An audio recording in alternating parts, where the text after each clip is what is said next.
Ladies,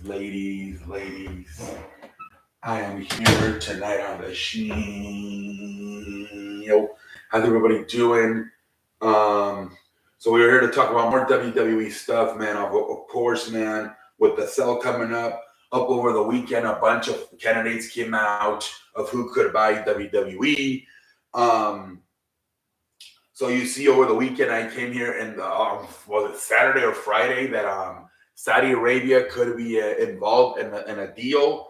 And the thing that happened with Saudi Arabia is that if they work for the company, it looks like possibly Vince McMahon, Stephanie McMahon, Triple H, and Nick Khan could all stay in charge, and they would no longer have to be a public company. They would have to answer to sponsors.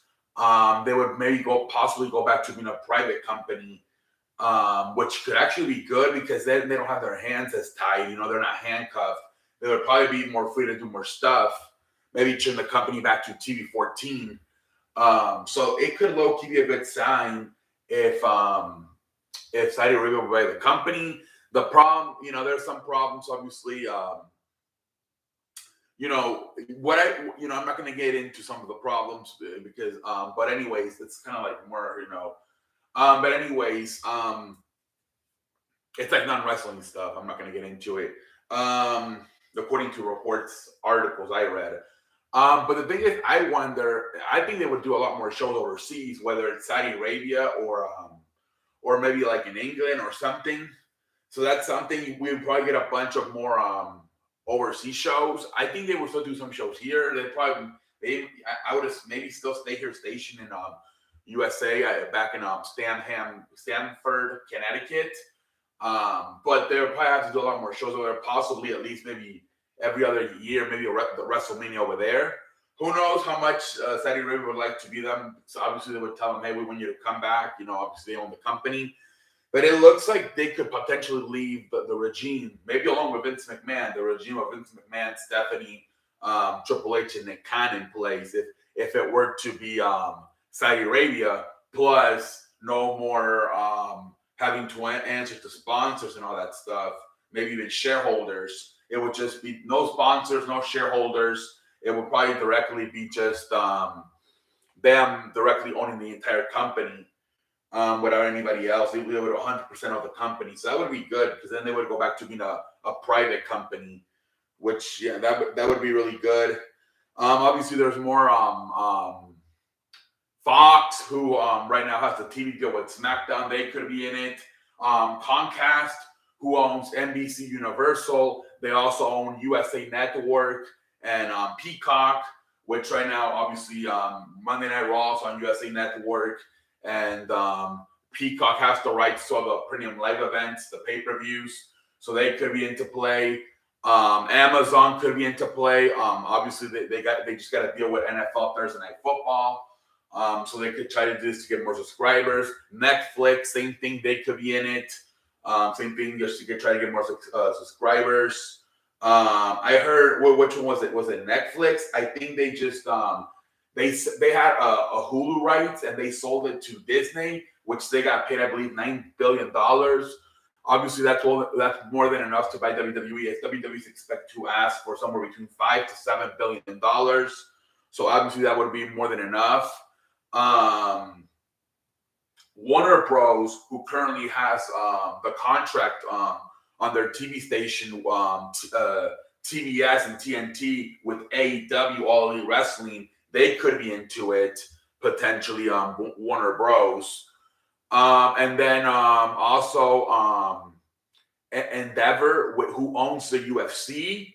They bought it from the Fertitas for, I believe, $4 to $5 billion. They could be into it. And there's another, I believe, Liberty, who owns the Formula One, the racing, Formula One, the racing. So those are some of the companies that could be into it. You so right now you hear companies, right? You don't hear no billionaire coming up like an Elon Musk or Jeff Bezos. You just hear a bunch of companies that would buy it. So it seems like that's the case. They're saying this could happen in the next 3 months. because what they would like maybe possibly is that once the new owner comes in, say around maybe April, then in the summer, when the TV deals expire, the new owner of the company could negotiate the TV deals, and then they can maybe try to make the decision: do we want to stay with Fox? Do we want to maybe go from PG to TV 14, make it more adult friendly? And that's what would happen. A good possibility is Saudi Arabia buys the company, because they don't have to answer. There would probably be no more shareholders. They would directly 100% own the entire company, and there would probably not be any sponsors either. It would go back to being a private company. So Saudi Arabia could say, hey, yeah, we'll re-sign with USA Network, that we're going to TV 14 now. So that's why they're saying that it's probably going to happen. It could possibly happen, the sale before the summer. So once the TV contract negotiations come up, the new owners in place, and they can decide what exactly what network do they want the shows to be on, and choose what type of ratings they want to rate their shows. So that's why the belief is this could happen in the next 3 months, right before the summer, for the TV negotiations. A lot of people wondering, Vince McMahon, is he so if right now the plan is for him to just come back to the board of directors to help negotiate the sale. But a lot of people believe, like I keep saying, I've been saying this since last week, it's just a way to slowly get back into the company, and he's not even going to end up selling at the end. He's going to show up to the office, then before you know, he's going to show up to Raw and SmackDown. Before you know, he's going to take control of the company, and this was just a huge excuse to get back himself into the company slowly. We'll see what happens. I think it's a huge possibility that this is just an excuse by Vince McMahon to come in and try to negotiate and sell the company, just to slowly, day by day, gain more power before, like I said, right now he's on the first step of the pool. Maybe within a month, or he'll be all the way in the deep end, running everything. So, I mean, obviously, WWE, everybody has been told for now that is not the plan. For now, the plan is just to have to be just part of the board and negotiate and sell the company. They don't even expect them to be back in the offices in Stamford, Connecticut, or appear in any WWE show. But everybody says that's at least what we're being told now. Things could probably change. So everybody seems to possibly be expecting Vince McMahon to use this as an excuse to get himself back in the company, and then eventually not even sell the company, but just slowly get everything back in his power. So we'll see, man. Triple H still looking to sign more wrestlers. I cannot get this guy's name right. I had to look at it like 5 times. I still can't. Let me see here.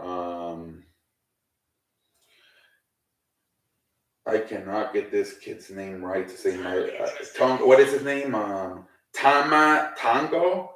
Okay, so Tama Tonga, I believe he's gonna be a free agent. He actually just beat Carl Anderson. No, not Carl. Yeah, Carl Anderson for the Neverweight Open Championship. He just beat him, and now they're saying that he's gonna be. What would you give him the title if he's gonna be a free agent in a few weeks? His Tamatinga, his contract is expected to expire in a few weeks, and they're saying WWE is really interested in him. So look for maybe Tamatanga to eventually, maybe as soon as the Royal Rumble, he could make an appearance. Also, another guy that's very likely to make an appearance, Jake White. He has a loser leaves New Japan match with some other guy, Hululi. I can't even pronounce these guys' names. I apologize. So they're saying at least people are saying Jay White's going to win the match and he's going to stay in New Japan. But at least maybe that could be the trade-off. Maybe Jay White makes a one-night appearance at the Royal Rumble. And that's how New Japan returns the favor of WWE letting them use Carl Anderson for, I believe, 2-3 matches to defend his never open weight championship before he lost it. So look for maybe those two names, Tamatanga and Jay White. to at least appear maybe at just the Royal Rumble as a way for New Japan to pay the favor back for them letting use Carl Anderson for a few matches. Tama Tonga could potentially sign and stay with the company with the WWE long term. As far as Jay White, very likely it would just be a one-night thing. As even though he's in a loser leaves New Japan match, the expectations is he's gonna win that match and remain with New Japan. So let's see what else is going on. CM Punk, putting on a song at the gym, working out, lifting weights, hinting that he's gonna come back. I'm guessing to AEW. Who knows, man? I mean, he's starting to get closer. I believe in March is when he might be cleared from his shoulder surgery or his injury.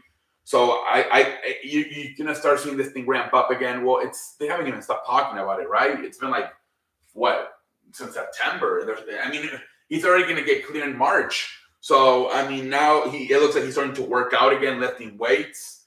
So it looks like he's starting to get ready for possibly a return in March, which is Revolution, right? Which would be AEW's first pay-per-view of the year. So we'll see, man. We'll see if there's some possibility AEW and CM Punk can work things out, and he can come back sometime in the spring. We'll see what happens, ladies and gentlemen. All right, ladies and gentlemen. I think that is it. Let me see here. Yes, I think that's it. All right, ladies and gentlemen. Until next time, I'm like a light.